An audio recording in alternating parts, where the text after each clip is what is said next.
Le député solidaire de Maurice Richard et porte-parole du deuxième groupe d'opposition en matière de finances, d'économie, d'innovation et d'énergie, Haroun Boisy, est de passage au Saguenay-Lac-Saint-Jean. Arrivé jeudi, il a rencontré plusieurs acteurs régionaux et s'est arrêté dans nos studios. Bonsoir, M. Boisy. Bonsoir. C'est rare qu'un député passe autant de temps dans une région qui est extérieure à sa circonscription. 5 jours, quand même, c'est pas mal. Pourquoi passer autant de temps au Saguenay-Lac-Saint-Jean? Mais en fait, quand j'ai été élu l'année dernière, j'ai passé la première année à travailler fort à l'Assemblée nationale. Et puis après la fête nationale, j'ai pris 3 semaines pour me reposer, faire une rétrospective. Et quand je suis revenu, j'ai regardé l'équipe, je leur ai dit, bon, à partir de maintenant, on part en tournée permanente à travers tout le Québec.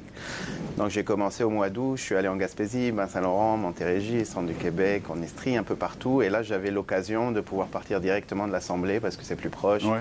Et puis passer jeudi, vendredi, samedi jusqu'à lundi dans cette magnifique région. Dès la rentrée, évidemment, il y a le parc qui est majestueux. Ouais. Et bon, vous rencontrez plusieurs acteurs régionaux dans différents domaines. Vous prenez le pouls de la région, quoi? Qu'est-ce qui ressort de ces rencontres?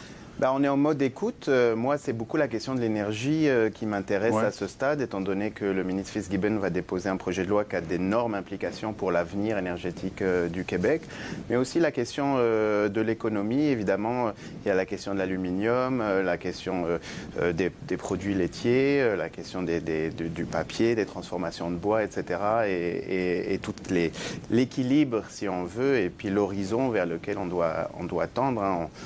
On a vu toutes sortes de dérèglements climatiques avoir des impacts très très forts ici. Ouais. On veut absolument qu'il y ait justement de la place pour tous ces acteurs dont j'ai parlé, probablement des nouveaux. Et donc pour nous, c'est important d'écouter avant de proposer. Oui, et justement, les conséquences des changements climatiques, est-ce que ça ressort des discussions? Est-ce que les gens vous en parlent?